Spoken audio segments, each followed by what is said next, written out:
This is the plaintiff, Catherine Sirico. She says she's done business with the defendant and her laundromat for 40 years and brought her daughter's beautiful wedding dress to her for cleaning. Unfortunately, it took 10 months for her to get it back, and when she took it out of the plastic wrapping, the thing smelled. Not only that, it shrunk. There was no sheen left on the fabric, and, well, it was just ruined. She's heartbroken and suing for $2,750, the purchase price of the dress.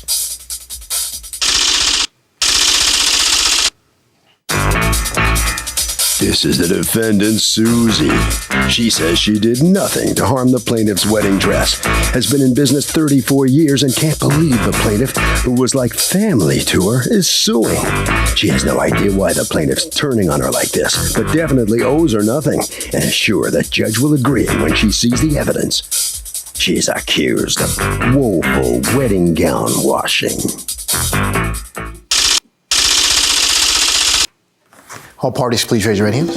Welcome back to the People's Court. Next case on the docket, the plaintiff brought her daughter's wedding dress to the defendant's cleaners, obviously to get cleaned, and after 10 months, it came back smelly and short. But the defendant says she didn't mess up the dress. It's the case of with this dress, I thee sue.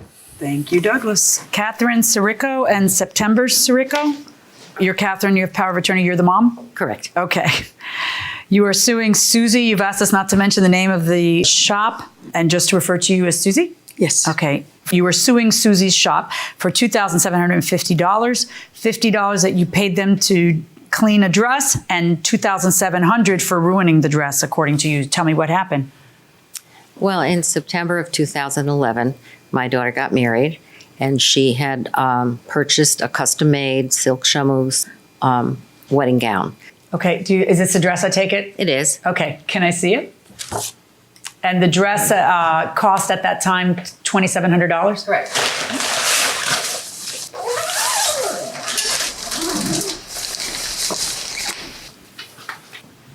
I have my glasses. Thank you. The gown is all about the fabric and the fit. Right. And being able to wear it again. It's the marks that we can't get out of the fabric. Will you tell me what marks? Can I come over? Sure.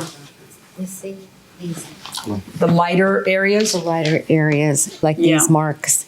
Can you see over here? I do. I can definitely see the discoloration here. Right. And here and because here. Susie washed it. What did you bring it in there for? To be cleaned. What had Did you say dry clean? Did you say, or you were going to leave it up to them? You know, I've known Susie for over 40 years. She's done all our... 40 years? 40 years. Yes. Wow. You are one loyal customer. Right, I am. Started with her dad when she was a kid. Oh my goodness. So I called her and I said, where should I bring September's wedding gown? Do you do them? And she said, yeah, bring it in. Okay.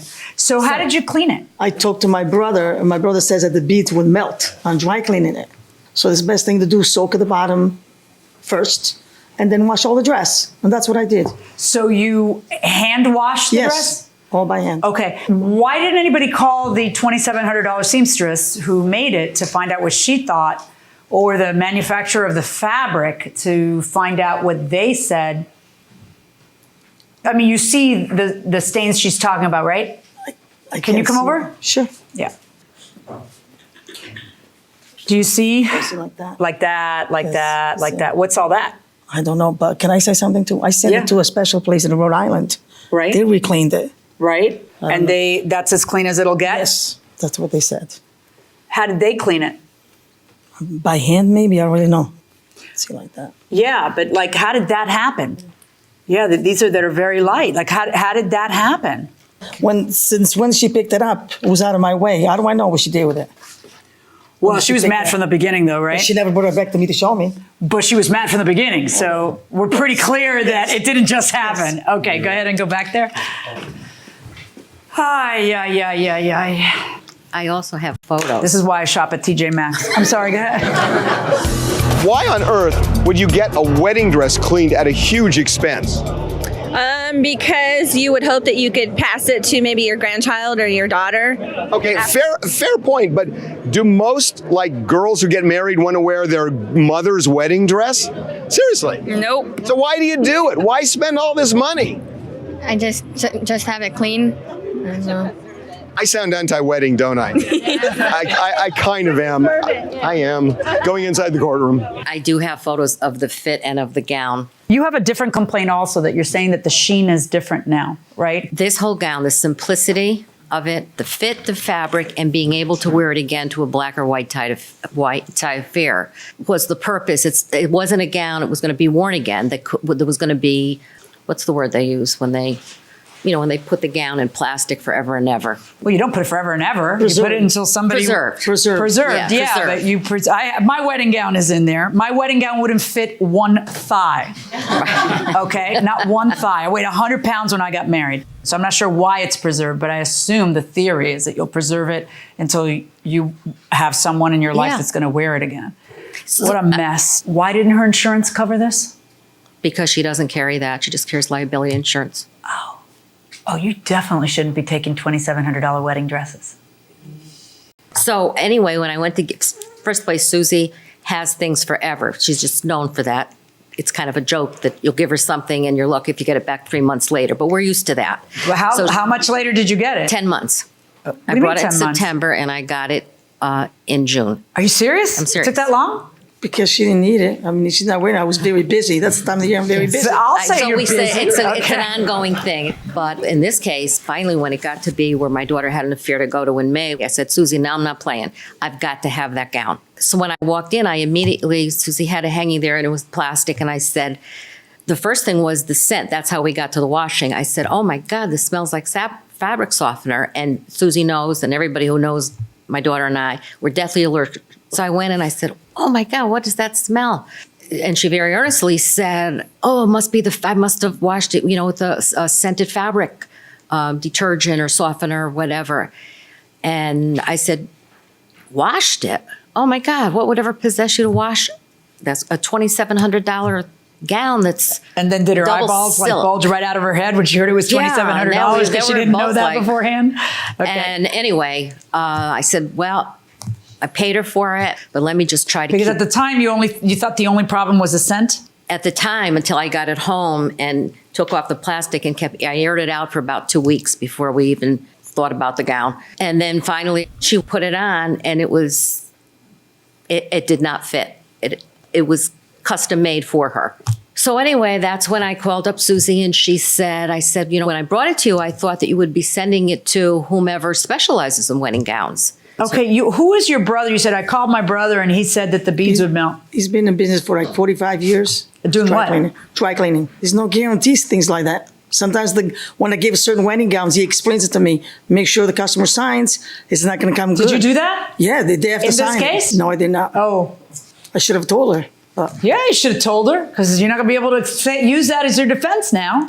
What does everybody else do? What did my guy do? For all I know, it's in tatters inside of that hermetically sealed box I can't even see it. Who knows if it's even it might not even be in there. It'll be like Al Capone's vault and Geraldo opening up and saying, "Oh, that was anticlimactic." I'm gonna open up. There's gonna be no wedding dress.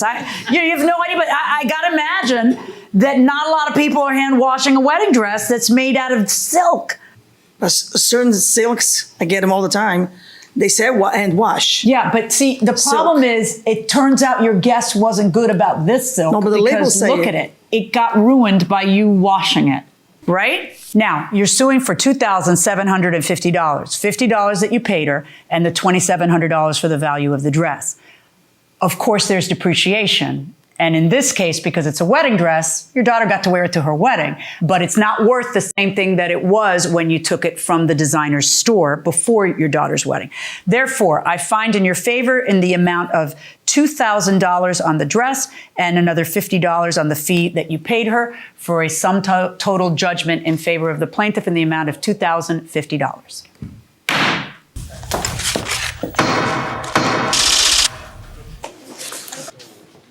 Well, the defendant has just bought herself a new wedding dress. You going to get married? No, Oh. Should you have not taken this job? maybe not. Right? Mistake? Maybe you should have somebody sign something. If you're I taking know. something like that, right? Next What time. should you do? What are you going to do next? I'm retiring, so I don't have to worry about You're it. retiring. All right. Okay. All right. Good idea. Good luck in retirement there. All right. So the plaintiff wins this case. You retired her. Oh my goodness. Maybe you shouldn't have given that dress over to her. like In that. retrospect, as my daughter tells me every day, I shouldn't have. You're going to miss that thing? Missed the dress? Yeah. Would you rather have the cash for it? Oh, she'll just go get another dress made with that. Harvey? You know, a lot of states have a Department of Consumer Affairs, and there's actually something called a Board of Fabric Care in some of these places where they actually regulate and license dry cleaners. If you have a beef like this, you can end up going to this board. You should check it out to see if they have it in your state, because they might be able to help you resolve your dispute short of going to small claims court.